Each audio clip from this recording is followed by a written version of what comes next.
You saw the door to my apartment. I didn't make that up, did I? All looks pretty much the same to me as it did a couple of days ago when you turned in that false alarm.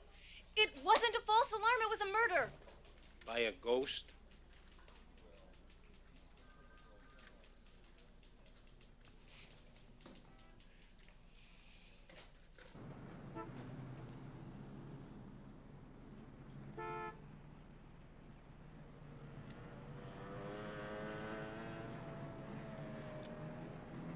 Guaranteed to work and the price is right.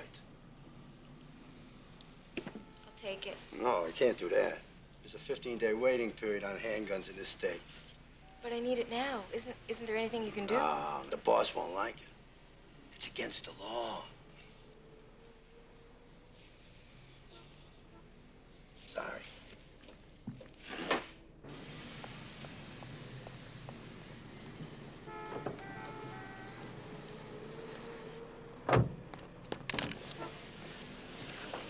Come on, for an extra $50, maybe we can work something out. Come on. See ya.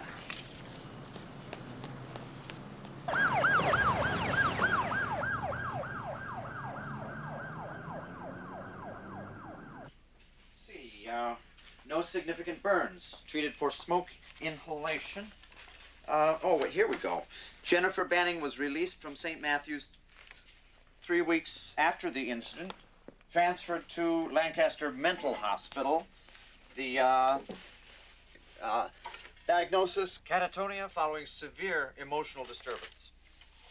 Did she ever say anything to the police? According to this report, she didn't say anything to anyone. The fire department pulled her out of the hotel room closet, and from what we got to go on here, the police assumed she was hiding from her brother's killer. They didn't make any headway here, I'm afraid. It says Miss Banning was completely disassociated right up to the time she left St. Matthew's. It's what some of the staffers here might call a veg.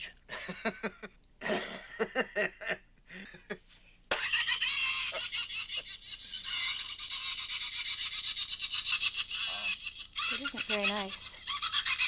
Sorry. Being callous comes with the turf. They said at the desk that you're, Miss Banning's sister. Yes. Yes. Is Jennifer still at the Lancaster Mental Hospital? Or you'd have to go up there yourself to find out. You see, a telephone inquiry about a mental patient, a file this old, just wouldn't cut it. Oh, okay. You want a candy? No, thank you. Lancaster's just up north a ways. You could probably be up there by evening. Thank you very much. Here, allow me.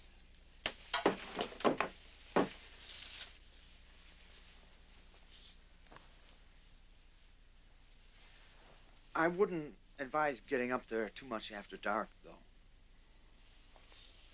Why? Well, Lancaster isn't exactly a top-drawer place, you know what I mean? Well, they got a lot of really, questionable types, you know? Irretrievables that you wouldn't want to run into after dark. Well, thank you very much for your help. Pretty scary place up there. Oh, thanks. Anytime.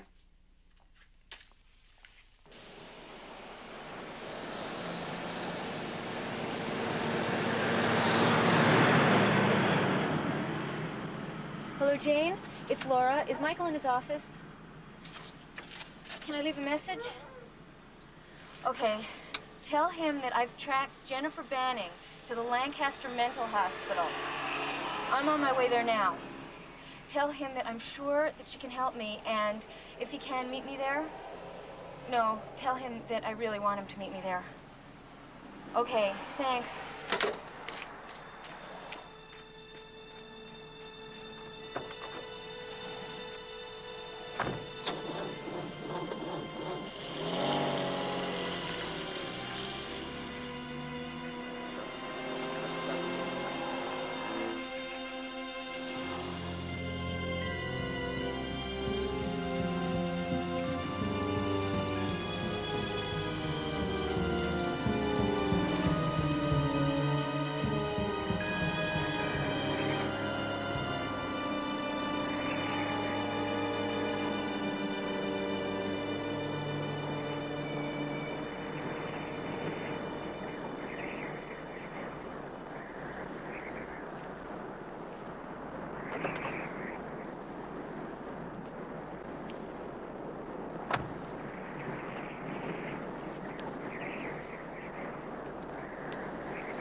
speak to the person in charge, please?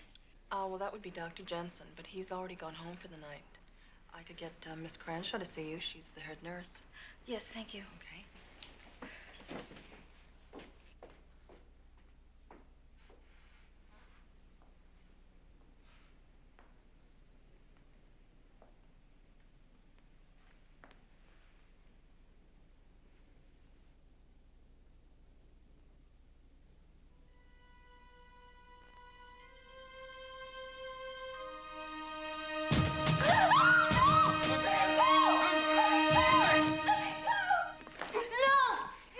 I told you I'd get a Nurse Cranshaw.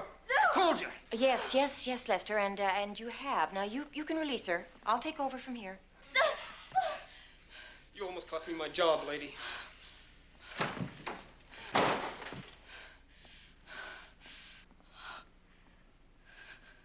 Welcome home, Jenny.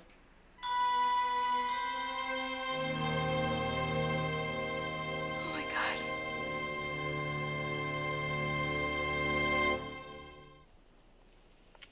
How distressing. That disguise, the black leather jacket, the cap, the sunglasses. It matches exactly with the man who attacked you the night before you escaped, just over a year ago. I escaped from here a year ago? Yes, right after the attack. Don't you remember, dear? You were in the library. I'm afraid I don't remember anything. Oh, that's too bad. You were making such progress. Thank you. I was. Oh, yes, most definitely. Everything was beginning to come back to you. You remembered who your parents were, where you were brought up, quite a bit. It may not seem like much, but in a case like yours, it's quite noteworthy. Dr. Jensen even got an article out of it. There was an article about me? Oh, yes, we were all so proud of our little Jenny. Especially Dr. Jensen and myself. We've known you since you admitted to Lancaster 6 years ago. This is really eerie. That article you mentioned, was it published in a medical journal? You know, for the trade only? No. As a matter of fact, it wound up in a national magazine. Available at supermarket counters everywhere, as they say. It was called, somewhat excessively, Amnesia, a Girl's Best Friend. It was all about how the mind throws a cloud over things that the psyche can't cope with, like in your case, the murder of your brother. When was the article published? Oh, well, it was about a month before you escaped. So that means that anybody in the country could have read about my recovery. Yes. But Dr. Jensen had your permission, and he used initials instead of real names. Professional ethics, you know. But still, all of the facts were there, all about the fire. Oh, dear. Do you think that man who's after you might have read that article? That does make sense, doesn't it? Oh, that's awful. May I see a copy of my records? Oh, yes, of course. They're in the basement. I'll show you down in a moment. Have some tea, dear. Thank you.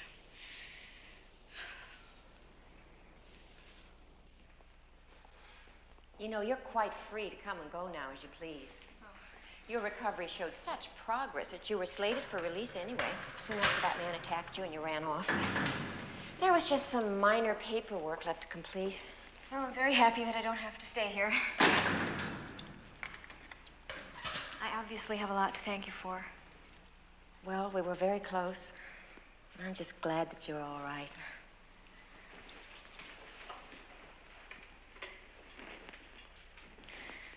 Did I have any visitors while I was here? There was your late father, of course. And there was another man, I believe, but I'll have to check the visitor's log. Okay.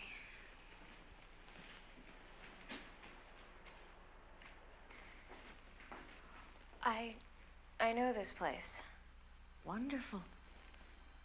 Well, I should hope you would, Jenny. You spent more time there than anywhere else. The library.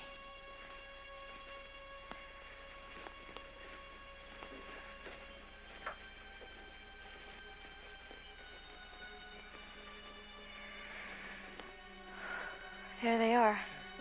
All your old favorites. As a matter of fact, you were sitting right there reading the night that that man attacked you.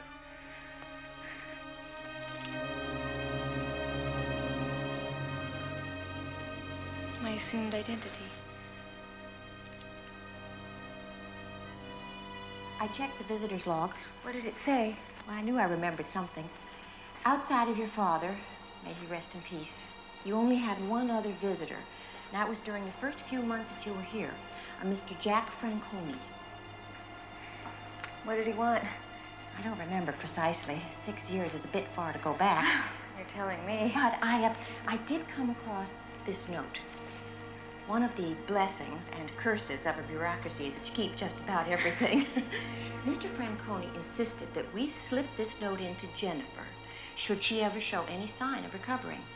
But then he stopped visiting, so we simply filed the note away in the log. It doesn't ring a bell with me, I'm afraid.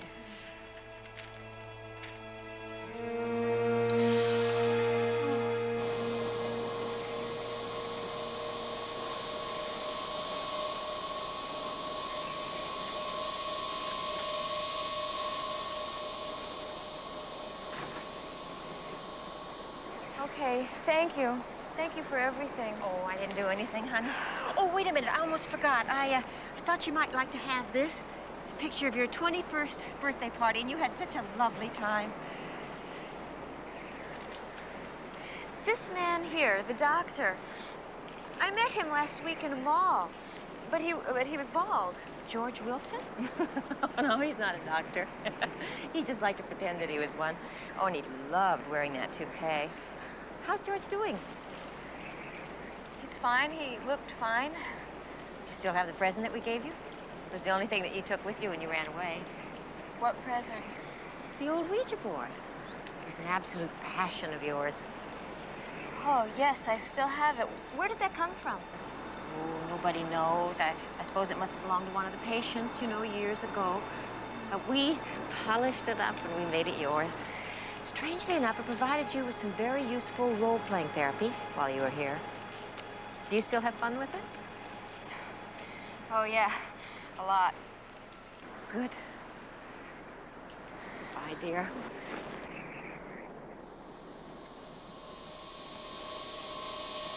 Oh, listen, that motel, you know, it's just up the old highway. It's north about, 3 miles. You can't miss it.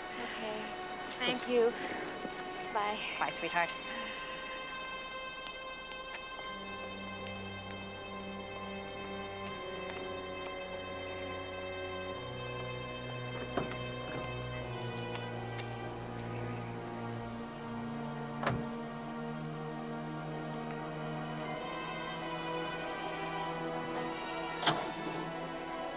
Come on. Please, start.